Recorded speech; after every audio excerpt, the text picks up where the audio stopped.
Vamos a tener nuestra sección expositiva en la mañana de hoy en Lucas 11, 4a. Más o menos dice así: y perdónanos nuestros pecados, porque también nosotros perdonamos a todos los que nos deben.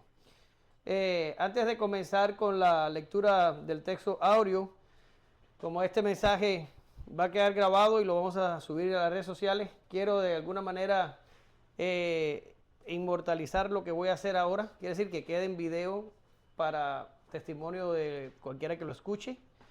Y doy gracias a Dios por el tiempo que me permitió conocer a Josué Seide, mi hermano y amigo que hablaba ahorita. Él murió la semana pasada, era pastor en Cuba. Fue mi presidente de jóvenes, fue el primer presidente de jóvenes que tuve.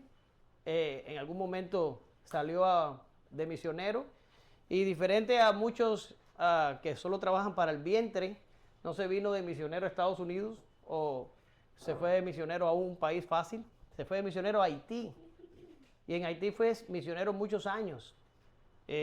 Yo mismo me cuestiono si yo estaría dispuesto a ir a Haití a predicar el evangelio, pero allá fue Josué y allá estuvo. Y no quiero exaltar la obra de un hombre, porque todo es resultado de la gracia de Dios en nuestras vidas, pero lo que sí quiero resaltar es la gracia de Dios en Josué, porque eso me da tranquilidad a mi espíritu de saber dónde está él. De cierta manera, sus oraciones, sus enseñanzas, su ejemplo formó parte de lo que yo soy hoy.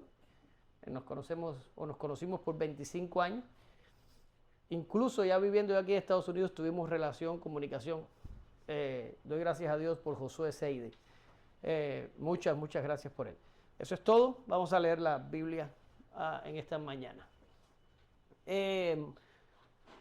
Cuando estáis orando, perdonad si tenéis algo contra alguno, para que también vuestro Padre, que está en los cielos, os perdone a vosotros vuestras ofensas. Ahora escuche lo que dice la Biblia. Porque si vosotros no perdonáis, tampoco vuestro Padre, que está en los cielos, os perdonará vuestras ofensas. Clarito y en español. Gracias te damos, Señor, en esta mañana. Tú eres bueno. Tú eres bueno. Y cuando no había un camino para redimir una raza ingrata, caída y perversa, ya tú tenías en mente desde la eternidad a tu Hijo para que fuere entregado en propiciación por todos nosotros. Por Él te alabamos, te bendecimos e inclinamos nuestro rostro en esta mañana repletos de gratitud. Te pedimos que tú bendigas esta palabra en esta mañana y sobre todo nos ayudes a practicar este asunto del perdón. Tú sabes cuánto muchos de nosotros, yo incluido, batallamos a veces para perdonar. Es un problema horrible que tenemos, que a pesar de que hayamos sido objetos de tamaño perdón de tu parte, a veces nos cuesta trabajo perdonar a otros. Sin embargo, no vamos a funcionar bien como individuos, ni como familia, ni como iglesia, hasta que no aprendamos a generosamente perdonar cuando otros cometen faltas contra nuestra persona. Por fe oramos, te damos gracias. Amén. Gracias, Señor. Bien, bien, ya casi terminamos este ciclo de enseñanzas sobre el Padre Nuestro. Nos queda esta clase y la próxima, que no será la próxima semana. La próxima semana predica Alex, pero ya ustedes saben lo que quiero decir. Espero que lo que hemos aprendido produzca fruto por la gracia de Dios en todos nosotros, y que yo no me esté desgalillando todas las mañanas acá para que a ustedes se les olvide lo que vimos. A ver, ¿quién me dice qué tratamos la última vez que yo estuve aquí? ¿Cuál fue la petición que tratamos? ¿Alguien se acuerda? Posiblemente sí me estoy desgalillando. ¿Alguien se acuerda de qué tratamos? Allá va la otra a buscar en las notas de la libreta. Danos nuestro pan cotidiano, ¿verdad? Eso fue lo que estuvimos viendo la vez pasada y aprendemos de una palabra muy importante. ¿Cuál era la palabra importante? ¿Se acuerdan? No se acuerdan. Yo me voy a suicidar pronto. Hablamos de dependencia. Dependencia. Y aprendimos que Dios quiere que dependamos de Él cada día y que nuestra relación con Él se establezca en una confianza que crezca con el tiempo. ¿Ya está? Hoy trataremos un asunto esencial, como decía yo en la oración, para que podamos funcionar en familia, en comunidad y hasta con nosotros mismos. Pedimos, y perdónanos nuestros pecados, porque también nosotros perdonamos a todos los que nos deben. Y sí, hoy hablaremos de perdón. Lo cierto es que la falta de perdón es un pecado frecuente que descuidamos porque no entendemos sus peligros. Pero hoy pedimos ayuda a nuestro Dios para perdonar y ser perdonados. ¿Ya? Dice el contenido. Y perdónanos nuestros pecados. Ese es el encabezado 1. Y el 2 dice, porque también nosotros perdonamos a todos los que nos deben. ¿Ya está? Antes de pasar al desarrollo, solo les voy a decir rapidito, y no quise tocar ese tema en el mensaje, no me pareció fructífero, que Mateo dice deudas y Lucas dice pecados. Doesn't matter. No me voy a coger lucha con eso. ¿Ya está? Ahora, vamos a irnos a la parte que nos compete. Y perdónanos nuestros pecados. ¿De qué estamos hablando aquí? Bien, lo primero que tenemos que puntualizar, y lo dejé hasta ahora, no sé por qué, porque ya debíamos haberlo dicho antes, y es que la oración al Padre Nuestro da la impresión que es una oración que se hace en comunidad.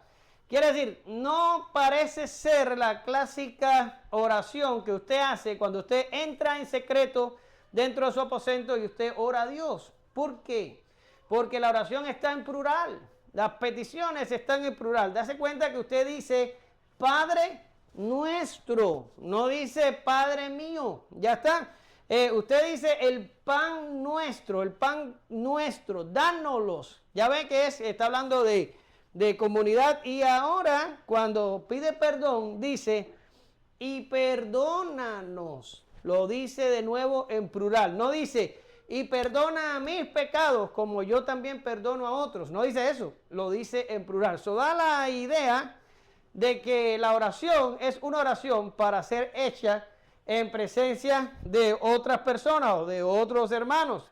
El plural en esta oración, las veces que transcurre, no puede ser aleatorio, sino intencional. Parece ser que el Padre Nuestro está diseñado, o Jesús lo diseñó así, con la intención de que no creciéramos individualmente, sino que la madurez y el crecimiento fueran más congregacional que individual.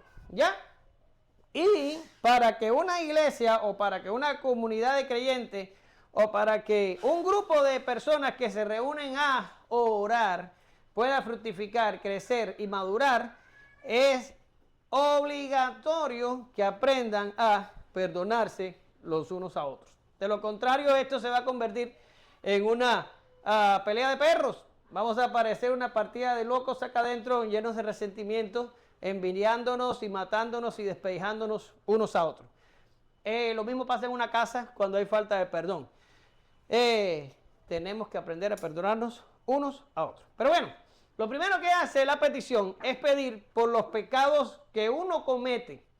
Y lo segundo que hace la petición es extender perdón por los pecados que otros cometen contra uno. Vamos a centrarnos de esa manera, por eso lo dividí en dos encabezados. Ahora vamos a hablar de pedir perdón por los pecados que nosotros cometemos y después vamos a hablar de perdonar a otros. ¿Ya está? Así lo vamos a hacer. Pero ¿qué pasa? Me di la tarea, como siempre hago, de revisar nuestros símbolos confesionales y algunos comentaristas y alguna gente en cómo interpretan este pasaje, porque si usted lo lee, el pasaje literalmente, igual que el texto áureo que leíamos y otros pasajes paralelos, cuando usted lo lee, literalmente está diciendo que si tú no perdonas los pecados a los que te ofenden, Dios no te va a perdonar los tuyos. ¿Lo dice o no lo dice? Y cuando usted entra a los símbolos confesionales, en mi opinión personal, en mi humilde opinión personal, los símbolos le dan por la esquinita. ¿Qué quiere decir? Es como que usted viene por la carretera en su auto y está parado un auto que está averiado. Usted sabe que no puede saltarlo, usted sabe que no puede empujarlo, que es lo único que usted puede hacer, es ignorarlo y bajarse por la orillita y coger y retomar el curso y seguir. Y eso es más o menos lo que hacen los símbolos confesionales. No entran a valorar la afirmación que está diciendo ahí, que si usted no perdona, no va a ser perdonado. y le dan una explicación bastante simplista, en mi opinión. Yo voy a tratar de proveerles a ustedes de mi interpretación, y si ustedes se sienten cómodas con ella, amén, y Dios permita que eso fructifique en ustedes. O si no, pueden ir a los símbolos confesionales como el Catecismo de Heidelberg, el Catecismo Menor de Westminster o el Catecismo Mayor y agarrar la interpretación que ellos le dan. Pero todo lo que les voy a dar hoy es lo que yo creo de lo que está diciendo este pasaje. Para poder entrarlos a ustedes en la idea que les quiero transmitir, tenemos que analizar el perdón en las diferentes relaciones que encontramos según el pasaje. Y lo primero que tenemos que ver es el perdón en relación con el pecado, porque no siempre se está hablando del mismo perdón y tenemos que saber de qué perdón estamos diciendo y perdónanos nuestros pecados. Pero parece que Dios está sujetando el perdón a tu perdón. O sea, si tú no perdonas a otros, Dios no te perdona a ti. Bueno, pues ¿qué quiere decir eso? Ya está, porque parece un poco como que lo está poniendo como salvación por obras. Tú haces una obra, ¿verdad que sí? ¿Lo notan o no lo notan? ¿Ven la dificultad? Ahora, tenemos que especificar entonces a qué pecados estamos pidiendo la oración del Padre Nuestro. Y perdónanos nuestros pecados. ¿Qué pecado es por el cual estamos pidiendo perdón? Y eso es lo que voy a tratar de explicar. Bien, lo primero es el pecado, el perdón en relación con el pecado. No hay nada más subvalorado en nuestros tiempos de cristianismo actuales, de ahora, que la gravedad del pecado. Nos hemos vuelto complacientes con el pecado.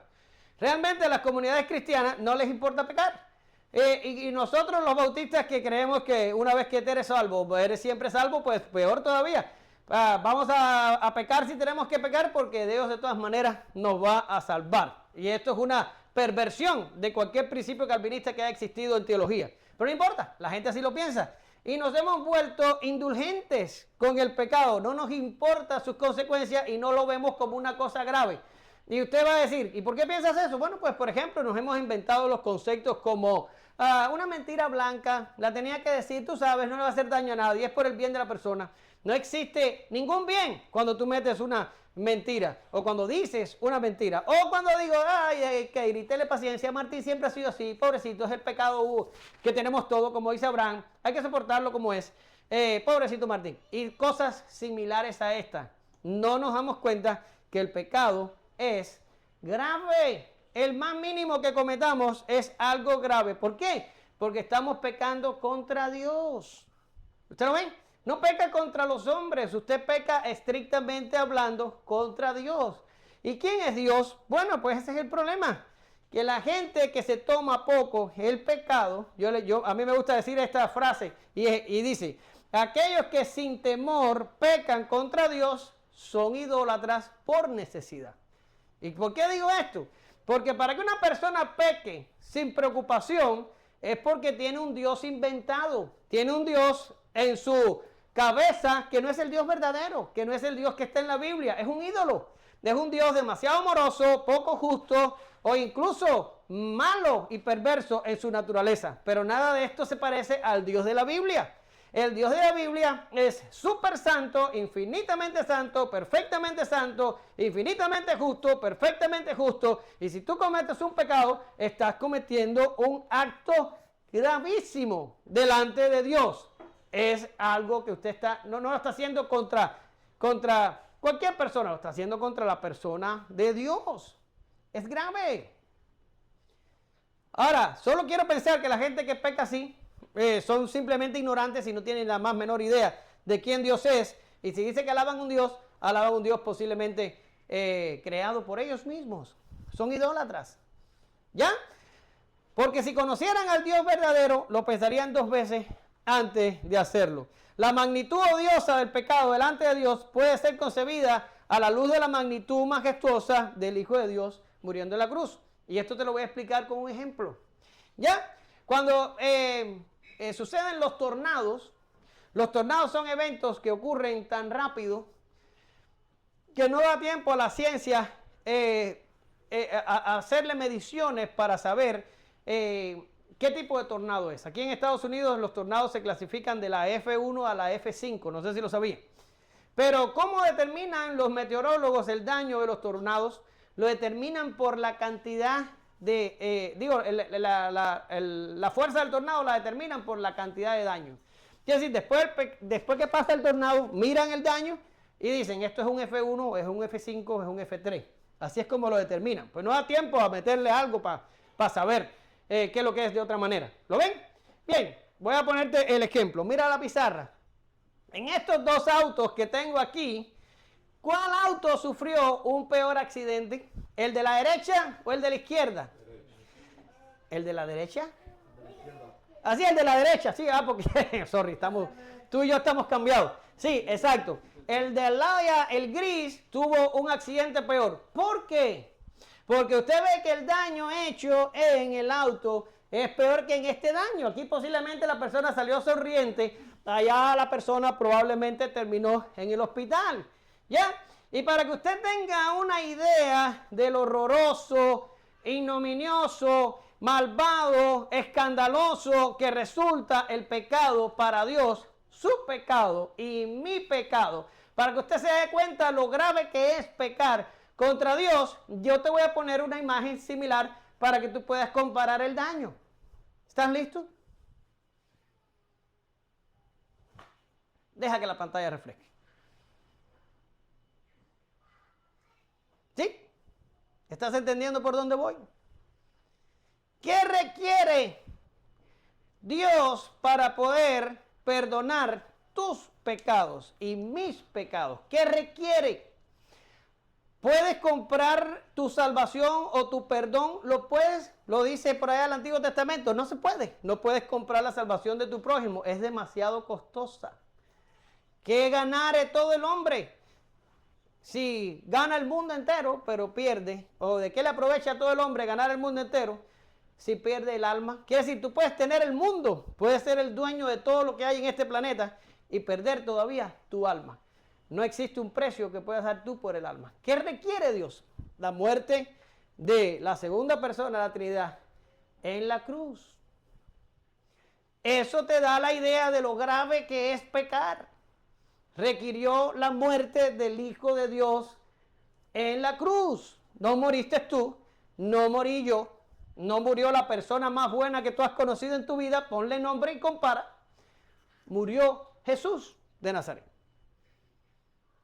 Es grave pecar. ¿Ya está? Es grave pecar. Ahora, eso significa que Dios da a su Hijo para salvar los escogidos.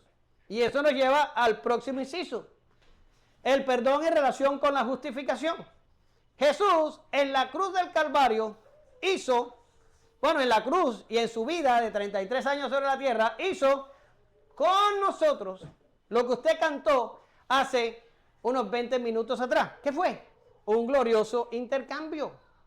Jesús cogió sus pecados y mis pecados y los llevó a la cruz.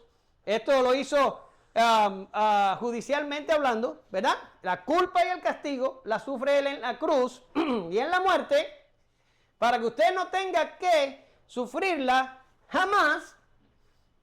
Y él le imputa por medio de la fe su justicia perfecta de los años que vivió en la tierra, cual nunca pecó, para que usted pueda llegar al cielo. Fue un glorioso intercambio. Él cogió nuestra basura y nos dio su grandeza para que pudiéramos llegar. Eso significa que Dios no pudiera perdonar absolutamente a nadie si no tuviéramos a Jesús muriendo en la cruz, porque la justicia de Dios exigiría mandarnos a todos al infierno a pagar por cada uno de nuestros pecados, desde las mentiras blancas a los más terribles que hemos cometido. ¿Lo ven? Pero Dios puede perdonar porque Jesús pagó en la cruz y aplacó la ira divina y satisfizo la justicia de Dios. Y por eso puede perdonar. De ahí que te digo que Jesús no pudo haber muerto por todos los hombres. Luego, si hubiera muerto por todos, pues Dios no pudiera mandar absolutamente a nada al infierno. Y eso conduciría a una salvación universal o a un universalismo, como se le conoce. Y esto es desechado en la Escritura. Ya está. Jesús murió por los escogidos y a los escogidos Dios los puede perdonar sobre la base de que Jesús pagó la deuda. ¿Lo ve ahí?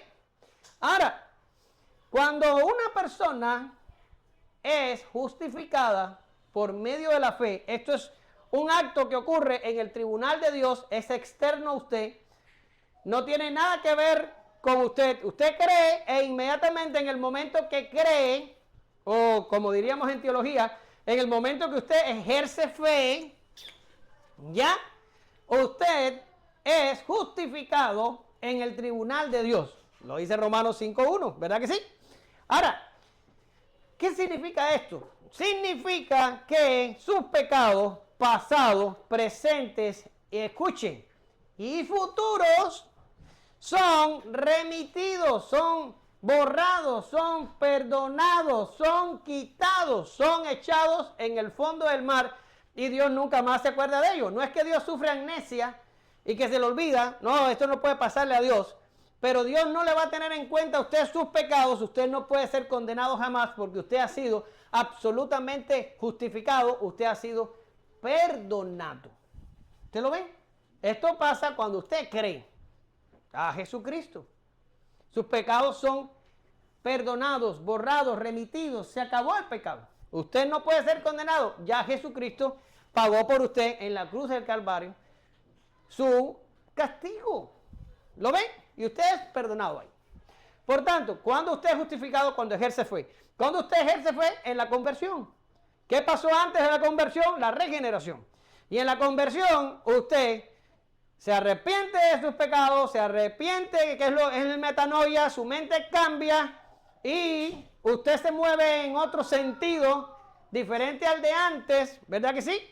Y cuando usted sufre todo esto en la conversión, usted es justificado, usted es adoptado a la familia de Dios y comienza su santificación en ese mismo momento. ¿Lo ven? De este perdón que ocurre aquí no se está refiriendo el Padre Nuestro. Porque si Dios dice en la conversión, ok Martín, ¿estás arrepentido? Sí lo estoy. ¿Y quieres que te perdone tus pecados? Sí, por favor, quiero que me los perdones y que quites el castigo y la culpa. Y yo le digo, ok Martín, empieza a perdonar a toda la gente que no has perdonado. Y cuando termines de perdonarlos a todos, entonces ven y conversemos de nuevo. Pero hasta que tú no hayas perdonado a este y el otro y el otro y el otro, no puedes venir a que yo te perdone. ¿Pasa eso en la conversión? ¿Algunos de ustedes le dieron una lista ese día para que empezara a perdonar gente? No. La falta de perdón es un pecado. Y en la justificación y en la conversión son absolutamente perdonados por la sangre de Jesús. Lo cantábamos al principio. ¿Qué me puede dar perdón? Solo de Jesús la sangre. Ya está. Por tanto, este perdón que usted obtiene, esta absolución que usted obtiene en el momento de la conversión, no es el pecado que se está refiriendo aquí y perdónanos nuestros pecados. No es ese. No es ese. Porque ese, solo por la fe, y es increíble, como Dios ordena todo, pero si le prestaste atención a los cánones de Dort que leímos al principio, está hablando de lo misterioso que es todo esto, pero que al final Dios termina poniendo la fe y haciendo que creamos. Bueno, eso es lo único que hace falta para que usted sea justificado. Y en ese momento es justificado. ¡Bum! Y se acabó el pecado, se acabó el castigo, se acabó la culpa. Jesús lo cargó por usted. Este no es el perdón que está pidiendo una persona que ora, el Padre Nuestro. ¿A qué se está refiriendo entonces? Bueno, el asunto es que los teólogos reconocen una dificultad porque cuando el creyente es justificado y sus pecados pasados, presentes y futuros son perdonados y la culpa es removida, de todas maneras sabemos que después de la justificación, después de la conversión y durante el resto de nuestra vida terrenal, vamos a caer de nuevo ¿en qué? En pecado. Y algunos de nosotros, por pura desgracia, vamos a cometer pecados bastante importantes y bastante vergonzosos. Dios nos libre a los que estamos aquí. Pero hay algunos de nosotros que sí puede caer en ese tipo de pecados. ¿Lo ven? ¿Y qué dicen los teólogos? Bueno, cuando una persona ha sido justificada, ha sido justificada. Y cuando una persona ha sido perdonada en la justificación, ha sido perdonada. Pero ¿qué pasa entonces cuando el creyente peca? Dios le dice, ok, hija, no te preocupes, sigue pecando, que ya de todas maneras mi hijo, ¿cómo se dice? Pagó por ti. Sigue pecando, no pasa nada. Como hacían en los tiempos las indulgencias. Usted compraba una indulgencia por un año y no importa el pecado que usted cometiera, ya usted había comprado la indulgencia, usted estaba libre de cualquier condenación. ¿Qué es lo que dicen entonces los teólogos? Que el pecado ya no trae un efecto judicial y culpa sobre nosotros desde el punto de vista de que no nos devuelve a la posición de cuando éramos inconversos y estábamos sujetos a la ira y al juicio de Dios. No nos devuelve ahí, porque la salvación no se puede perder. Pero caemos en lo que yo llamo un estado de desagrado paternal. ¿Qué significa?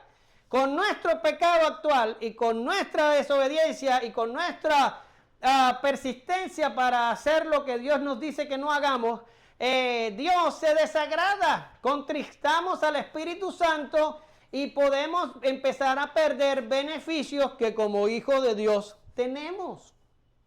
¿Sí? Y yo los tomé del auxiliar bíblico portavoz porque están especialmente descritos. Mírenlos ahí. ¿Qué le pasa a un creyente cuando peca después de su conversión? ¿Qué le pasa a un creyente? Pues pierde la luz, pierde el gozo, pierde la paz, pierde el amor, pierde la comunión, pierde la confianza, pierde la salud física, y si el pecado es demasiado persistente y cae en una impenitencia rara, el Señor incluso puede matarlo, como estaba pasando en Corintios cuando estaban deshonrando la cena del Señor. Esto es lo que llamamos el pecado de muerte. Ahí están todos los textos. Usted después váyase a su casa si quiere y revíselo. Yo no tengo tiempo para ir texto por texto. Pero sí, cuando pecamos no vamos a perder la salvación. Cuando pecamos no vamos a regresar a la posición donde estamos bajo ira y bajo condenación. No vamos a llegar ahí. Pero sí vamos a perder beneficios que como hijo de Dios tenemos. ¿Usted entiende? Y eso es lo que yo llamo un estado de desagrado paternal. Es el creyente ese que se aísla.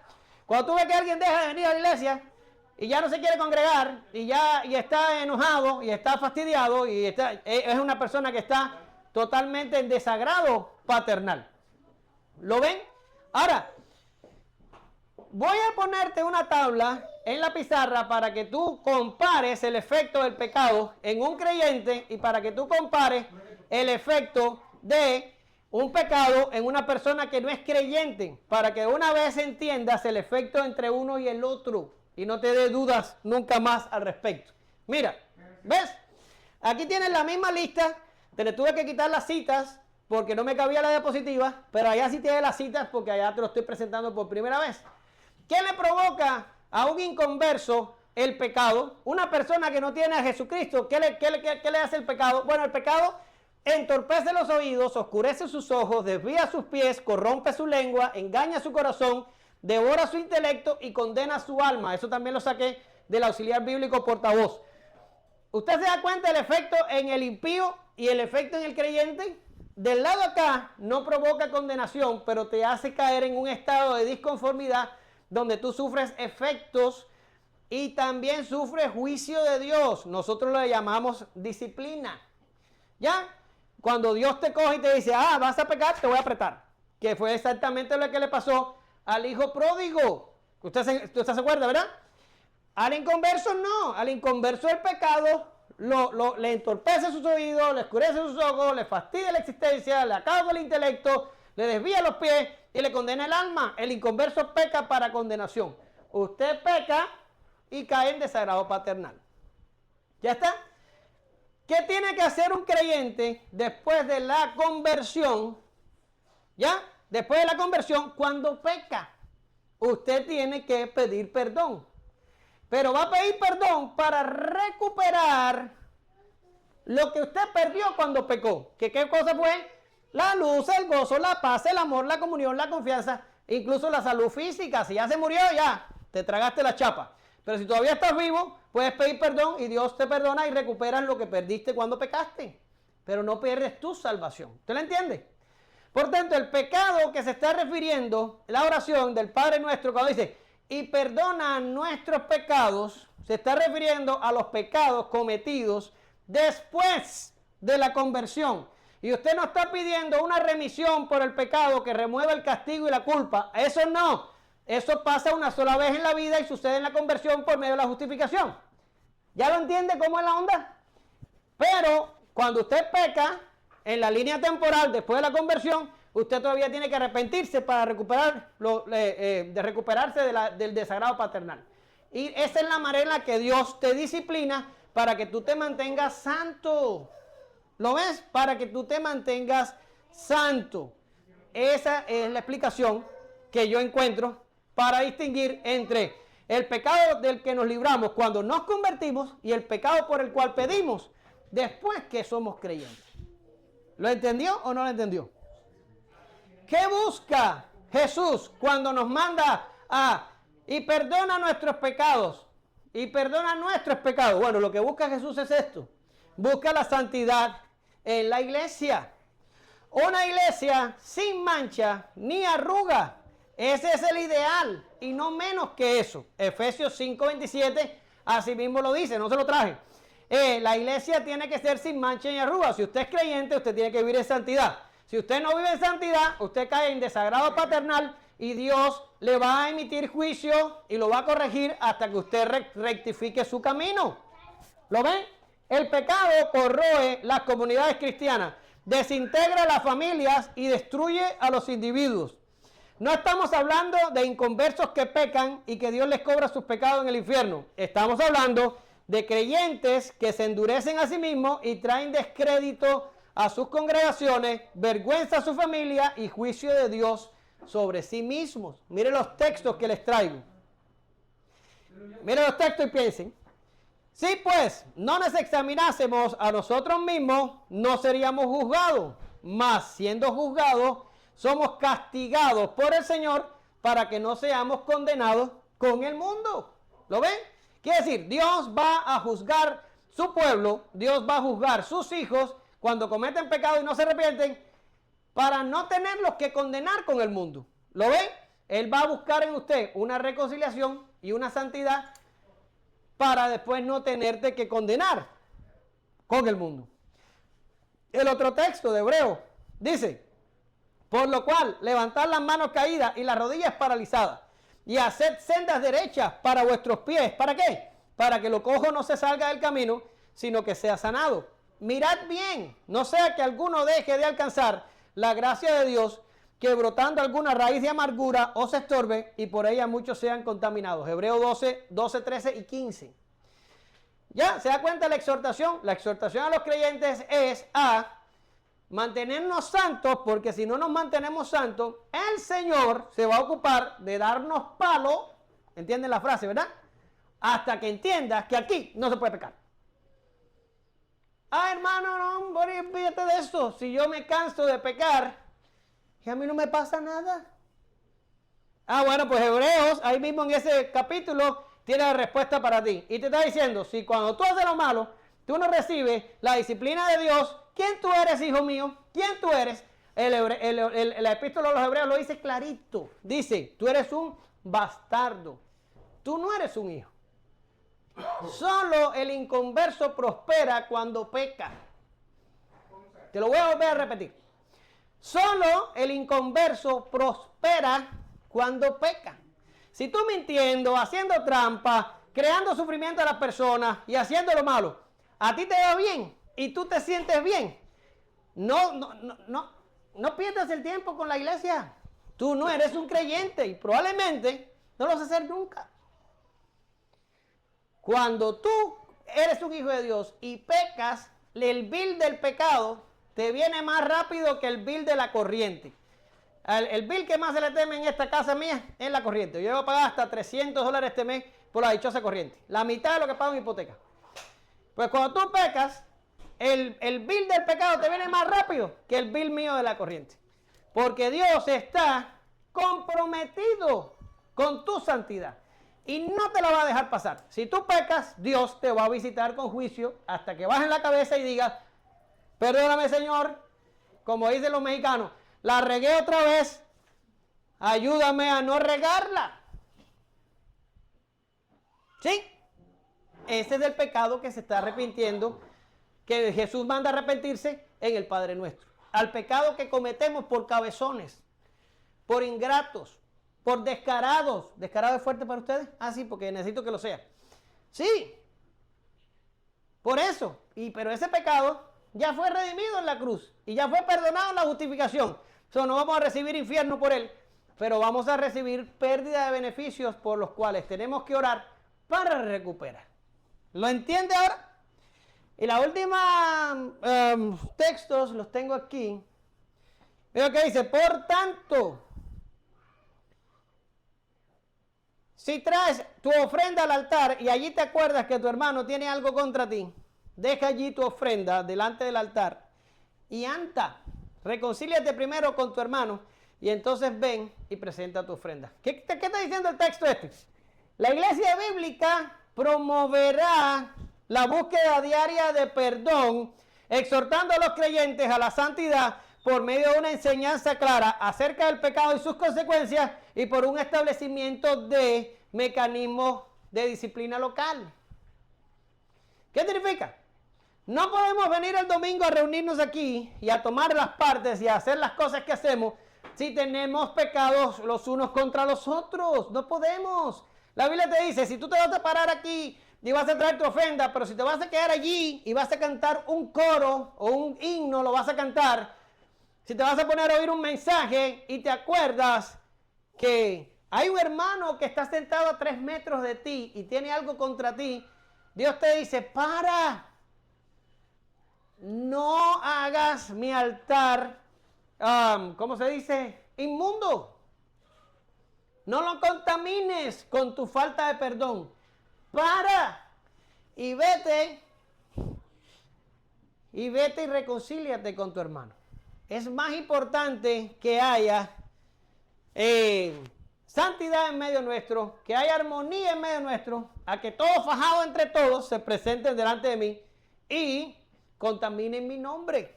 ¿Lo ven? Por tanto, la iglesia va a recordarte que el pecado es grave, que la falta de perdón es un pecado y que si lo tenemos que llamarnos entre nosotros y ponernos a cuenta, perdonarnos, sanarnos y presentarnos delante de Dios como debe ser. ¿Sí? Ahora, ¿y qué pasa si hay alguien que no quiere? Si hay alguien que está renuente, y usted va a venir y me va a decir, hermano, el hermano Asaph, me hizo esto y pecó contra mí. Y ya lo he llamado y ya le he hablado y el hermano no se quiere arrepentir. Y el hermano hizo esto contra mí. Ya yo voy hasta con un testigo y no se quiso arrepentir. Y entonces yo voy a agarrar a Asaph y lo voy a traer a la iglesia, lo voy a parar aquí y le voy a exigir que se arrepienta de su pecado.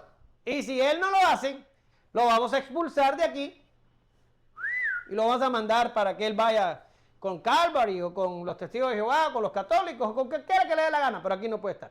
Se llama impenitencia. La iglesia tiene que tener un mecanismo de disciplina para evitar que una persona así esté en medio nuestro. Si hay una diferencia entre nosotros, la tenemos que arreglar. Y si hay que emitir perdón, lo tenemos que emitir, porque la iglesia está para no permitir que nosotros estemos aquí.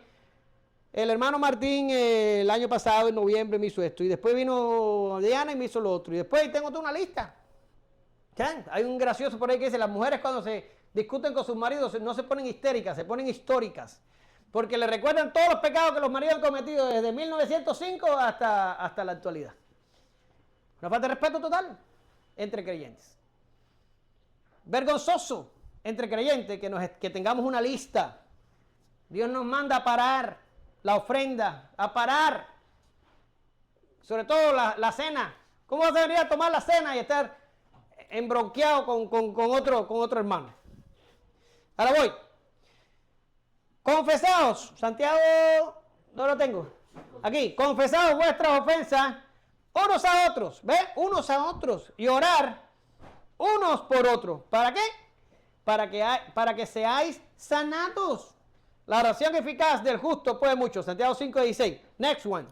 Soportándoos unos a otros y perdonándoos unos a otros, si alguno tuviere queja contra otro, de la manera que Cristo os perdonó, así hacerlo también vosotros. ¿De qué hablan estos textos? De otra cosa que está olvidada en estos días. De la confesión.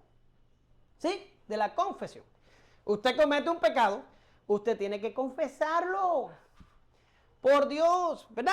Ya salimos del catolicismo algunos de nosotros, no yo, pero algunos de ustedes salieron del catolicismo y le tienen pavor a la confesión. No, hombre, porque yo no soportaba ir con el sacerdote a decirle, ok, no, aquí no tienes que ir con el sacerdote. Pero si pecas contra un hermano, tienes que ir y confesar tu pecado. Lo siento, hija, el otro día te dañé. Disculpa, perdóname. A mis hijos, cuando se me va la mano, me siento con ellos y digo, lo siento, hijo, el otro día lo hice mal, perdóname. Y pido perdón y confieso mi pecado. Tienes que confesar tus pecados. No es como que, no, aquí no hay que confesar. No, aquí sí tienes que confesar. Y si pecaste contra Dios, tienes que pecar contra Dios. Ahora sea sabio. No, tienes que confesar. Dijiste, tienes que pecar. Dije pecar. Tienes que confesar el pecado a Dios. ¿Ya? Ahora, escucha, gracias. Escucha, sea sabio. Sea sabio por Dios del cielo. Porque a veces somos medios tontos. Usted va por la carretera y le pasa a una mujer que le llame demasiado la atención. Usted codicia a la mujer. Eso dice la Biblia que eso es adulterio. Así clarito. ¿Ya está? Y usted está cometiendo adulterio. Usted confiesa el pecado a Dios y pide a Dios que le ponga como los caballos una cosa aquí para que usted nada más mire para el frente y usted ponga una cosa en el cuello que se lo inmovilice y usted meta ese látigo, pero no venga a decírselo a la mujer. Pues la mujer se va a pasar 100 años para perdonarte eso, hijo. No seas tonto. Hay cosas que tienes que valorar a quien se la confiesas. Porque si le dice, ay, sorry, vi una mujer en la televisión que estaba semidesnuda y todos los días sueño con ella, la mujer te va a envenenar la comida. No hay necesidad de ser idiota. Clarito y en español, ¿verdad? No, aquí no nos tapamos la boca para decir las verdades. Tienes que ser un poco sabio. ¿Ya? El pecado lo confesamos a Dios, pero a veces cuando requiere confesión, ¿verdad? Hay que decir, hermano, perdóname, me equivoqué, sorry, vamos a tratar de que no vuelva a pasar. ¿Lo entienden, hermano? Clarito, como se lo estoy diciendo, no puedo hacer más claro. Ahora vamos a irnos, porque ya te expliqué cuando nosotros pecamos, pero ahora vamos a hablar de la extensión de perdón, ¿verdad? La extensión de perdón. Ya, dice aquí, porque nosotros también perdonamos a todos los que nos deben. Ahora, cuando empezamos dijimos, hay una dificultad aquí si entendemos que Dios no nos perdona si nosotros no perdonamos, si estamos hablando del perdón que se otorga en la justificación. Eso hace que la salvación esté sujeta a obras y explota por los aires la doctrina de la gracia y acaba con nuestra soteriología. Por tanto, esa interpretación no la podemos dar.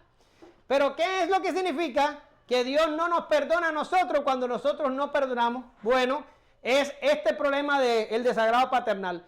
Si tú estás pidiendo a Dios, tú creyente, estás pidiendo a Dios perdón por tus pecados, pero tú no quieres perdonar lo que otros hacen contra ti, incluyendo hermanos y el que sea, tú te vas a mantener en el desagrado paternal.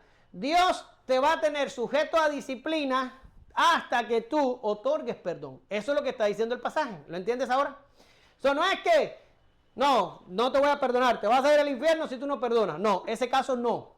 Pero ya que tú eres salvo, tú eres creyente, cometiste pecados actuales y tienes que arrepentirte de ellos, Dios no te los va a perdonar hasta que tú no ejerzas perdón a las demás personas que pecaron contra ti.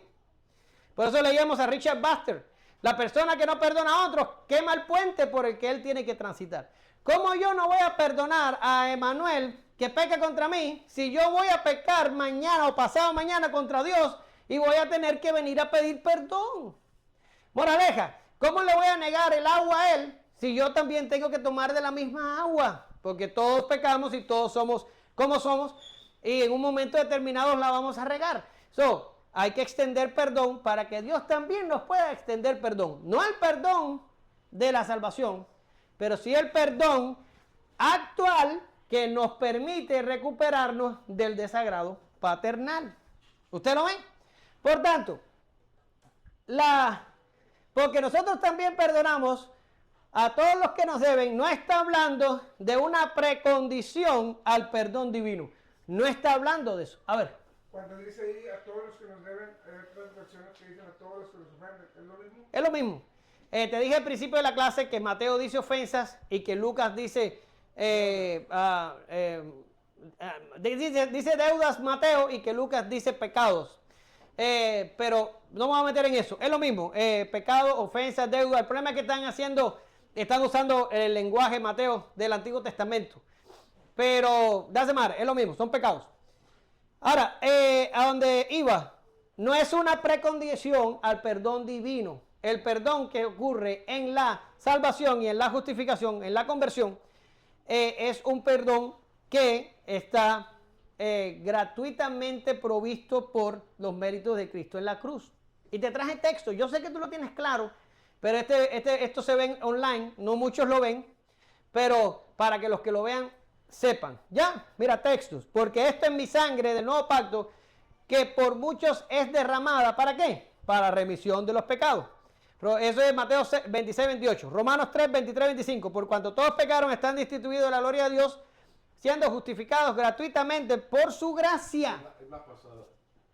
¿En la pasada? Sí. ¿Y cuándo cambié yo eso? Sorry.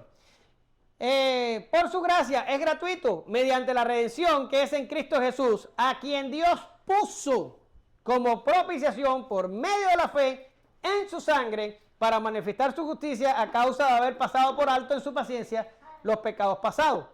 Otro, en quien tenemos redención por su sangre, el perdón de pecados según la riqueza de su gracia. Gracia, gratis.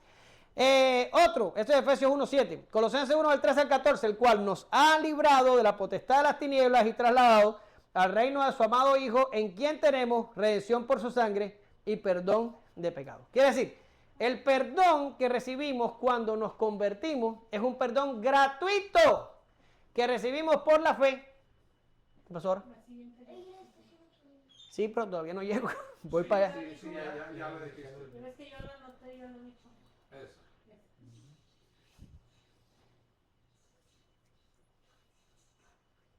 Sí. Sorry. Es un perdón gratuito que recibimos por la fe, por los méritos de Jesús. Ese perdón no está sujeto a ninguna condición. ¿Ya está? Ahora, el perdón del que hablamos es el perdón de nuestros pecados posteriores a la conversión y que Dios nos perdona y que nos permite mantenernos con nuestros beneficios de hijos. ¿Ya? Es una advertencia de desagrado paternal. Mateo 6 del 14 al 15, porque si perdonáis a los hombres sus ofensas, os perdonará también a vosotros vuestro Padre Celestial.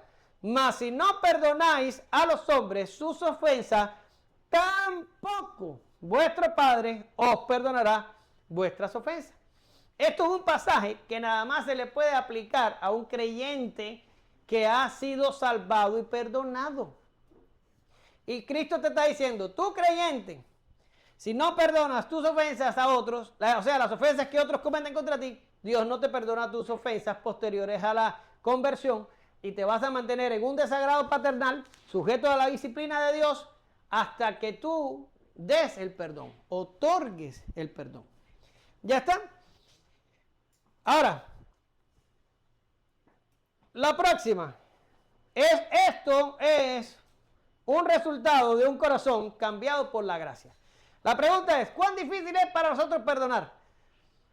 Bueno, en mi caso es bastante difícil, pero no debería ser, porque si Dios nos ha perdonado a nosotros cosas peores, ¿cómo nosotros no vamos a emitir perdón a la gente que se equivoca contra nosotros? No tiene sentido. Mira lo que dice Romanos 8:29, porque a los que antes conoció también los predestinó para que fuese hecho conforme a la imagen de su Hijo, para que Él sea el primogénito entre muchos hermanos. ¿Qué quiere decir? Nosotros como creyentes somos conformados a parecernos ¿a quién? A parecernos a Jesús.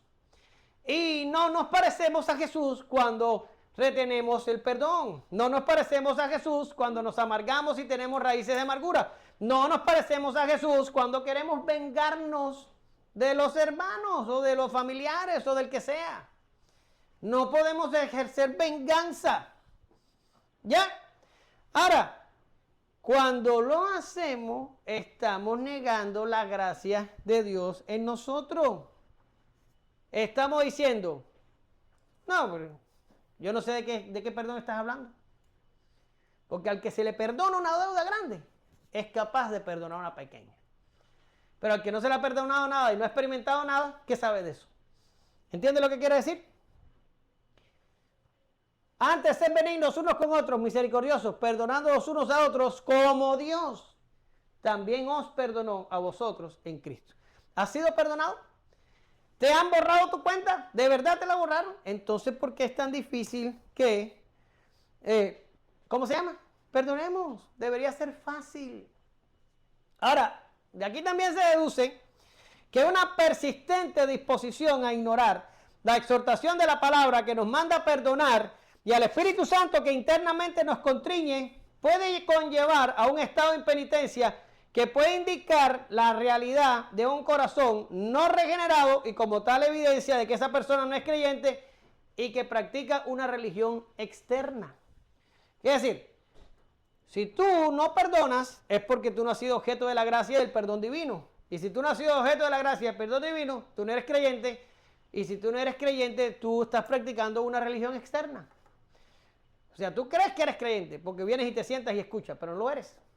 Porque al revés, si hubiera sido objeto de la gracia y del perdón divino, la imagen de Cristo se estuviera conformando dentro de ti y tú serías más propicio a perdonar que a guardar las cuentas de los demás.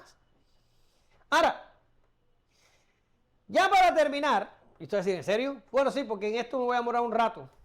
Voy a hablar de algo que yo siempre he tenido mis recelos hacia esto, pero verdaderamente encuentro en la Biblia indicios de que ocurre. Y les voy a hablar ahora del perdón unilateral.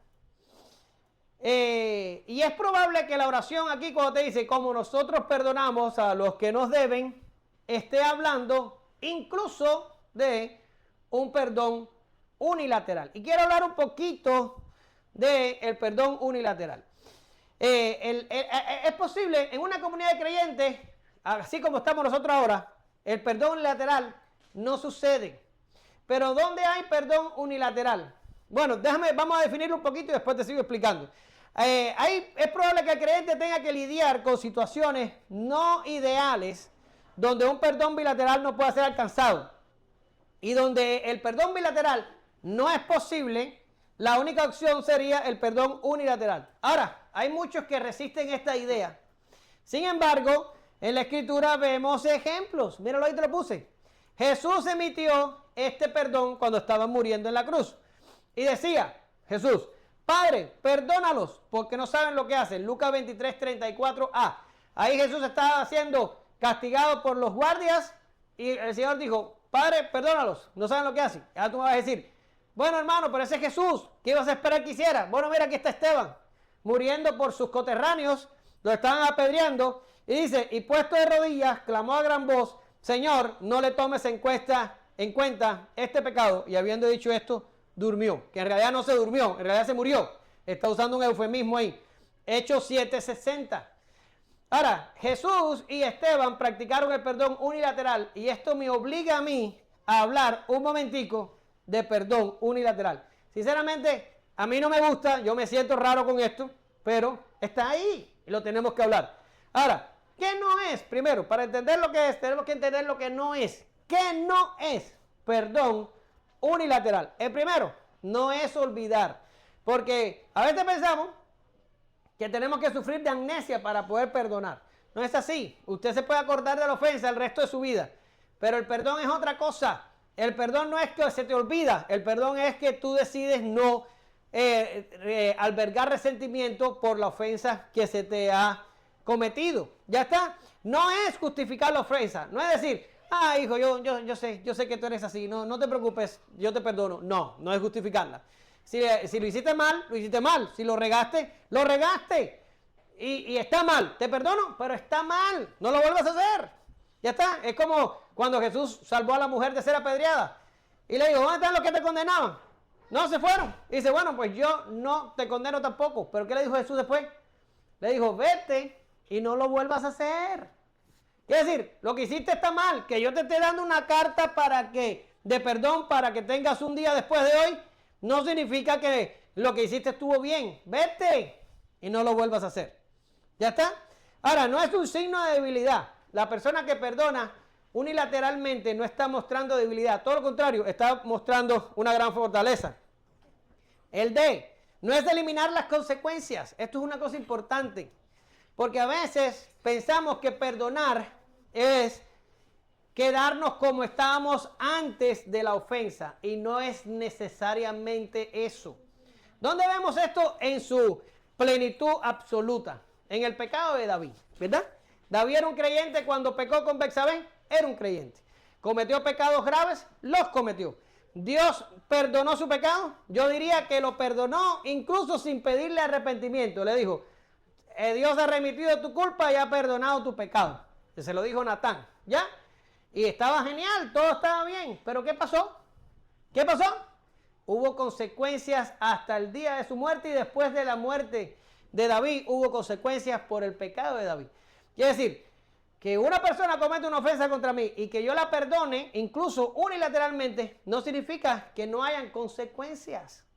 Y te lo digo sinceramente, a veces la gente viene y nos daña, y tú crees que tú por ser cristiano, tú tienes que decir, ok, yo lo perdono y está perdonado. Esa persona viene de nuevo y te vuelve a dañar, y ok, yo lo vuelvo a perdonar, ya está perdonado, porque yo soy cristiano, tú sabes. Hermano, por favor, si una persona viene y te daña y te vuelve a dañar, mantente alejado de esa persona.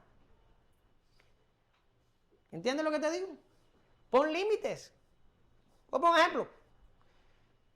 A ti, Abraham ya le dice al otro Abraham, papá, préstame $200, yo te los devuelvo, no se los devuelve. Papá, préstame 150. Oye, no sé si ese es tu caso, lo estoy inventando. No te lo devuelve. No, y Abraham le perdona las deudas al hijo y se lo sigue perdonando. Y siempre está broke. ¿Ya? Y viene a pedir consejería. ¿Coincidí? Bueno, pues aquí te va la consejería gratis. Aquí está la consejería. No le prestes más a tu hijo, por favor. Perdónale las deudas, pero no le sigas dando dinero porque no te lo va a dar jamás. Eso es no eliminar las consecuencias. Tú puedes perdonar a alguien, pero, por favor, ¿entiendes? ¿Eres masoquista? Que pon la cara, pon la otra, golpéame que ya te perdono. Ven, yo soy toda una fuente de perdón. Ven y golpéame. No, pon límites. Si una persona te daña, a no ser que estés hablando del cónyuge, si el cónyuge te daña, hay que resolverlo. Pero si otra persona te daña, pon límites. No hay necesidad de que seas masoquista. ¿Lo estás entendiendo? No es un beneficio para el ofensor. O sea, el que está dando perdón unilateral no está beneficiando al que peca, está beneficiándose él. Y ahorita vamos a hablar de eso. Y por último, no es un evento instantáneo. Quiere decir, perdonar no es fácil para nadie. Y a veces hay días que sientes la ofensa más fuerte que en otros días. Por eso el Padre Nuestro te dice que hay que pedir ayuda a Dios para perdonar. ¿Sí? Hay días que duele más. No es como que lo emitiste hoy y ya. Un día te vas a acordar y vas a estar... Y es cuando tienes que irte de rodillas y decir, ayúdame, Señor, que esto ya se había acabado y ya está como renaciendo de nuevo. Haz que se quede enterrado, por favor. ¿Lo ven? Ahora vamos a ver un concepto de perdón unilateral. De lo que sí es el perdón unilateral. Es un proceso individual donde la persona ofendida renuncia al resentimiento, la ira y la venganza, e incluso al deseo de justicia, sin necesidad de que la contraparte o el agresor intervenga con algún tipo de arrepentimiento o restitución.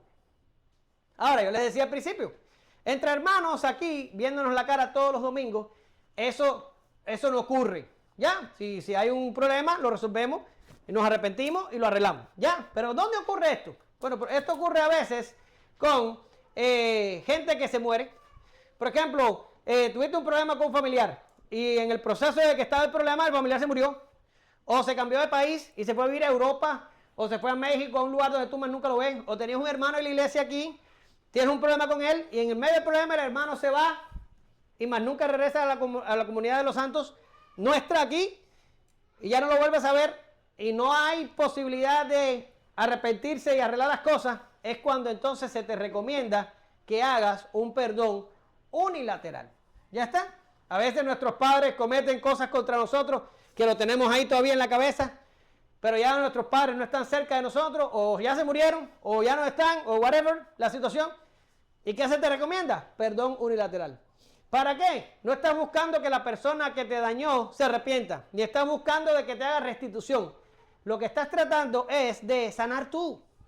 ¿Lo ves? De cerrar tú esa puerta, de enterrar ese pasado y de no llevar más la carga. Eso es lo que se está refiriendo al perdón unilateral. La clase pasada estuvimos hablando de que cuando dependemos de Dios nos permite ¿qué? Viajar ligero. ¿Se acuerda que se lo dije? Porque si usted no confía en Dios, usted tiene que andar con toda la comida a cuesta. Pero Dios le dijo al pueblo en el desierto, cada día yo te doy la comida, cada día, para que no tengas que cargarla, para que no tengas que moverte con los barriles de comida. Yo te doy cada día tu comida. Yo te dije, somos peregrinos, eso nos permite andar ligeros. ¿Se acuerdan que te lo dije? Bien, eso es en cuanto a cosas materiales. El pan nuestro nos permite andar ligero en cuanto a cosas materiales. Pero el perdón nos permite andar ligero en cuanto a cosas espirituales y emocionales. Si ya la persona que te ofendió no está, o no hay posibilidad de que se haya restitución, ya no hay posibilidad de que se arrepienta, emite perdón. Emite perdón para que no tengas que cargar con eso el resto de tu vida. Y cada vez que te acuerdas llora, y cada vez que te acuerdas te deprime, y cada vez que te acuerdas quieres buscarlo y galletearlo. No, perdona unilateralmente y líbrate de esa carga. ¿Sí? ¿Cuáles son los beneficios, además de la que ya te acabo de decir? Imita a Cristo y glorifica a Dios. Ya te lo dije, Cristo emitió perdón unilateral y también Esteban. Bueno, pues si tú lo haces, estás haciendo lo que Cristo hizo. Por tanto, imita a Cristo y glorifica a Dios. 2, evita pecados relacionados. Cuando tú emites perdón unilateralmente, estás evitando que tú mismo tengas ¿qué? Resentimiento, amargura, raíces de amargura, deseos de venganza, venganza inclusive, y todas las cosas que vienen a raíz de todo eso. Emite perdón y líbrate de los pecados que están relacionados. El 3, elimina la sobrecarga emocional. Te lo expliqué antes de llegar aquí. Y el 4, da paz interior y permite la sanidad. ¿Lo ven? Cuando haces perdón, ¡boom! Perdoné. No importa si se arrepiente o no se arrepiente. No importa. Pero yo tengo que sanar esto ya. Lo tengo que cerrar yo. Y lo cerraste tú. Ahora, vuelvo y te repito. Estos son casos especiales que pueden ocurrir en nuestra vida. No estoy hablando de lo que pasa aquí y nos vemos todos los domingos. Si nos vemos todos los domingos y hay problemas entre nosotros, tenemos que resolverlo entre nosotros. No es perdón unidireccional, no. Hay que hablar entonces de perdón bilateral, que es, en mi opinión, el que más se está refiriendo la oración. El perdón bilateral exige que la parte ofensora reconozca su falta, se arrepienta e incluso que ofrezca restitución. El beneficio de este perdón bilateral son todos los que tratamos anteriormente con el unilateral. Sin embargo, el perdón bilateral obtiene beneficios no antes mencionados, que son la reconciliación y la restauración. Este es el tipo de perdón que esperamos que ocurra en la comunidad de creyentes. Quiere decir, si aquí alguien peca contra alguien, o en la casa uno de ustedes peca contra uno de ustedes, y no se puede provocar reconciliación, no hay perdón, no hay nada, hay que venir a consejería. Y la iglesia tiene que mediar entre ustedes para que haya arrepentimiento, para que haya restitución y para que haya reconciliación. Eso es lo que permite el perdón bilateral. En el perdón bilateral, el primero era individual. En el segundo es la persona ofendida con el ofensor. Se tienen que sentar y limar los problemas y resolver los asuntos y ofrecer, si es necesario, la restitución. ¿Ya está? Ahora, ¿qué dice la Biblia? Pero aquí. Entonces se acercó Pedro y le dijo, Señor, ¿cuántas veces perdonaré a mi hermano que peque contra mí? ¿Hasta 7? Jesús le dijo, no te digo hasta 7, sino aún hasta 70 veces 7. ¿Qué quiere decir? Bueno, hermano, y si ya lo perdoné, ¿lo tengo que volver a perdonar? Lo tienes que volver a perdonar. Y si ya lo volví a perdonar 2 veces y lo tengo que volver a perdonar, para ahí. Porque Sproul da una interpretación genial de este pasaje. Dice Sproul, en realidad las 70 veces 7 no existen. ¿Por qué razón? Porque si vienes contra mí y pecas y yo te perdono, se supone que yo no me debo acordar de eso de nuevo. Si tú vuelves a pecar contra mí y vienes, si yo te digo, oye, van 2, es que en realidad la primera no fue perdón genuino de verdad.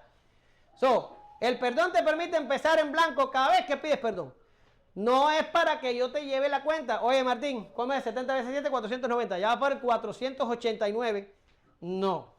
Significa que las anteriores no hubo perdón. El perdón permite empezar con una hoja en blanco. Bueno, hermano, ¿y qué quiso decir Cristo con el 70 veces 7? Bueno, ¿qué quiso decir? Esto, que tú tienes que emitir perdón. Olvídate de contar, olvídate de las veces que te ofenden, olvídate de lo que has sufrido.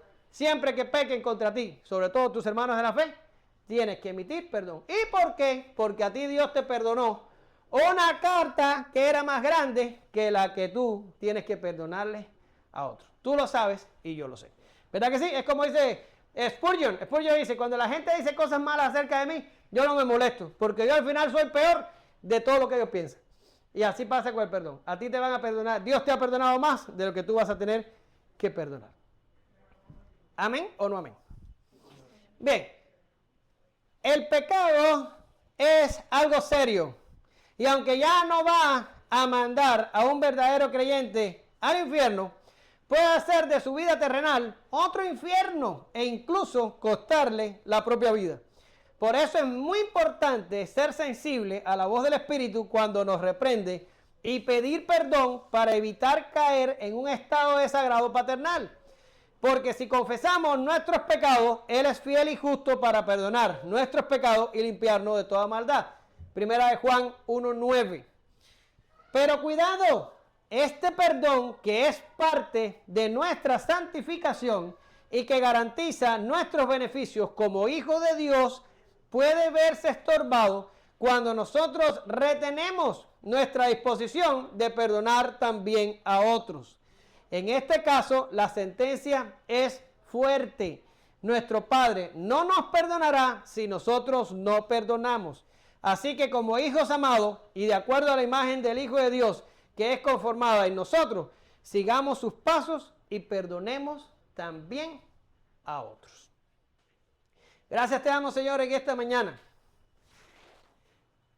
Señor, que no seamos como aquel que salió de la corte real con una gigantesca deuda perdonada y agarró por el cuello a un consiervo que le debía unas pocas monedas. Que no seamos ese, porque ese fue puesto en la cárcel y no salió de allí hasta que pagó todo lo que debía. Queremos ser hijos obedientes, queremos tener un corazón parecido al de tu hijo. Queremos obedecer, Señor, y perdonar cuando otros nos ofenden. No es fácil y nos cuesta mucho trabajo, pero eso es casi así siempre que hablamos de estas cosas que nos hacen parecernos a ti. Ayúdanos. ¿Qué más podemos pedir? Ayúdanos a perdonar. Ayúdanos a ser benévolos. Ayúdanos a no querer vengarnos. Ayúdanos a tener un corazón como el de Cristo. En el nombre poderoso de Jesús oramos. Te damos gracias. Amén. Gracias, Señor.